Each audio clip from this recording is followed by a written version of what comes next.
everyone, welcome to Good Morning Sri Lanka on Tuesday morning. You're here with me, Amaya, and on today's show we're going to speak to you again another facet related to childcare, and this is something that every parent has to go through, teaching your kids how to read and write. Now, knowing how hard it is to teach me something, I can't just imagine teaching a 1-year-old or a 2-year-old all of these things, but each and every parent goes through this phase at some point in their lives, and we have Arundhati Sivagurunathan, our resident childcare expert, to really give you the nitty-gritties on how you should go about getting this task done. So good morning, Arundhati. Good morning, Amaya. It's lovely to have you on the show this morning. Yes, nice to be here. Yes, of course, we haven't met in a while, have we? Yes, I've been avoiding the studio. But you're back. I'm glad that you've stopped avoiding us. This is very bad. And that you're here to speak with such an interesting topic today. Now, for me, getting a 1 or 2-year-old to do anything seems like a major task, but teaching them to read and write, such basic skills that every child needs to have, and it becomes a parent's responsibility to really start that off at home. I know that they get primary education in school, but just before that as well, I'm sure it's very important for children to start at home, is it? Well, the concept of when you hear the word read or write, most parents always try to allocate into academics only, but the main point is you should understand is reading or writing is the main communication factor in any child, right? And it should be something fun, and as you said, it should be started early as possible, because a child young as 1.5 can actually be taught to read if you use the proper technique. Oh wow, okay, yeah. To read at that age. Yes. Okay, then let's speak about these techniques a bit later, but getting on to how you can really help your child to do this. How can you help your child to start to read and write? Well, if we are like talking about the English language, right? So it has 26 letters in the alphabet, but it makes 40 to 44 sounds. Right? So if you remember, when we were taught, generally the method was the letter was shown to us and the word was shown to us, so it was more memorization. Yes. The sounds were introduced later, but now the new technique is you first introduce the sound. So it's like this, you need to go to a few steps of how to help the child read as a parent at home. It's the first one is actually called phonemic awareness. So the phonemic awareness is something called to you're able to hear any sound. It's not any sound. Say, for example, your name. I pronounce your name to a child. Say, okay, Amaya, right? Then you tell them, break the sound down. So it's A, Ma, Da. So it's 3 sounds, right? So that is your phonemic awareness. Every sound. Then you break into phonics. This is the new trend, right? Phonics is the sound of the letter. So initially it's just the sound, then you give the sound a recognition with the letter. Okay. Then we go into generally vocabulary and reading and comprehension.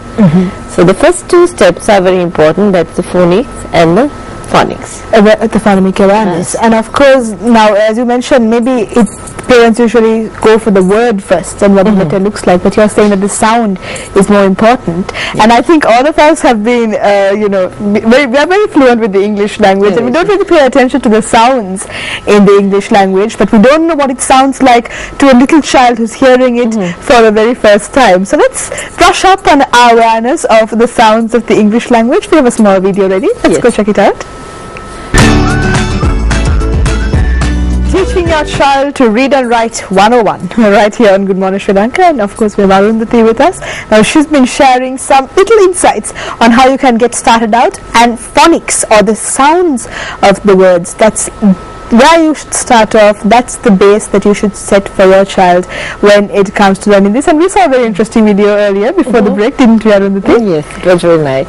So there you saw a combination of the phonemics to the phonetics. So that's the easiest way to teach the child. Okay, but what is the perfect age to start these practices? I mean, when is a child's brain really receptive, or you might be just talking to a wall if you start very, very early?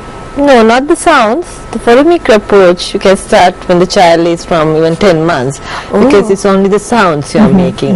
That's why they say a child who has environment where they are exposed to so much of speech or more family picks up language faster. So this is the trick. But when you are introducing the letter, as I said, you are giving the phonemic to a phonetic. The difference is you are showing the letter. Like for example, say I will show you a letter. So this and the other thing you need to remember is it has to be more sensorial as possible. Right? So this is something simple. This is like a cardboard letter, right? You just cut out. It's very simple. You have your 26 letters, right? And say you're introducing this a. Okay. That is the phonics, right? A sounds to the child, right? Then what you do is you are giving the child the sound, you are giving the child a letter. Yes. So introducing a visual component as well there. Exactly. Okay. Without memorizing it, you are saying and then finally once the child is familiar with the sound, only you show the letter. Right? So then you make one sound like that. Okay. A-T. At sound. Okay. And the first reading is you make one single sound and you change the consonant. Okay. So a consonant is going to be any letter which is going to make a word, like cat. Very elementary, but this works. Of course it does. And it will be like a whole new world if you're a little child learning it. Yeah, and you just change the first consonant of the letter, like cat, or you just change another letter like that. And it also might be helpful if you have the picture of the word that you're making now, the picture of a cat or a picture of a bat as well. Does that help? It does, but then by this time, like that's the difference. Like when the child is very young, what happens is you first introduce the sounds with pictures most of the time. Yes. But this is the second stage where you are actually showing the child the letters to the sound. So then they will have to have the relevance where you will only show one letter in isolation so the child won't get confused. And once the child has seen it over and over again, then when they see it in a book or when they see it on a piece of paper, then they can recall it, and that's how they learn to read. So what initially happens is when you have these cut-out letters, in Montessori you call it the LMAs, that's like the large movable alphabet. Okay. So what the child does is when you introduce a sound, they keep on making words by themselves. So this is something they should have to play with all the time. Of course. So it makes it easy for them to read. But the point of reading text is to gain the meaning of it. So does phonics really help the child to comprehend what they're reading as well? Not always. That's why the step was first is you introduce the sound, then you give the sound a letter, then only you're going to comprehension and vocabulary enhancement. It's 4-5 stages of reading. So word formation then is something that the child should be learning, and phonics really helps in that. So we have another video that's ready, a very child friendly video of course, so let's go see what it's all about. Lesson 2. Building Words. In this lesson, you'll learn how to make basic words, remember how to spell them, and continue to improve your pronunciation. Building simple words in English is easy. Let's start by connecting one vowel and one consonant. Remember to use the short vowel and consonant sounds you learned in Lesson 1. Don't use the names of the letters. Please repeat after me. A, an, d, ed, I, g, ig, a,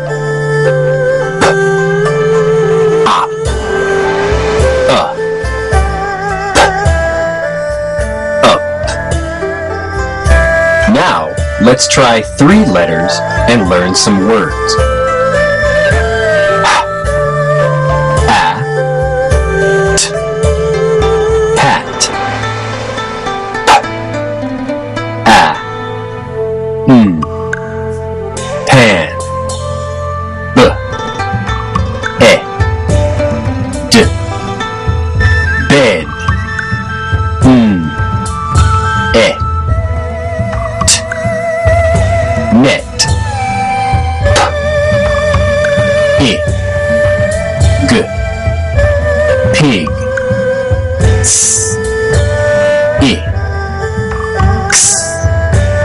6. Ah. P. Ma. T. Ah. P. Top. B.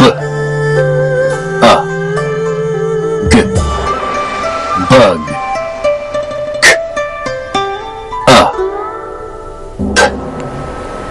Cup. So again, a very simple video showing you exactly how you can go about teaching your child the different words as well as the sounds that go with the words. But so can parents use these videos as tools, find videos like this and, use the television and get the child to maybe watch a video like this and learn? Will it help? These are helpful for a parent to teach the child. As I said, when you're initially teaching a young child, this is young as 2.5 to 3. First is the sounds, then it has to be completely sensorial, where you are getting the child to build the words by themselves. Plus, if you notice on the video, they were only showing 3-letter words. So that's a concept the parents should remember. You cannot build large amounts of words and get the child to read. Okay. So the law is just one common vowel at a time, and 3 letters. Okay. So And these make sure your child is used to that before we move on. Yes, these videos will be actually very good for a new parent to teach the sounds of the letters to the child. Definitely, and giving out a few helpful insights on Good Morning Sri Lanka this Tuesday. We're going for a very short break. We'll be right back.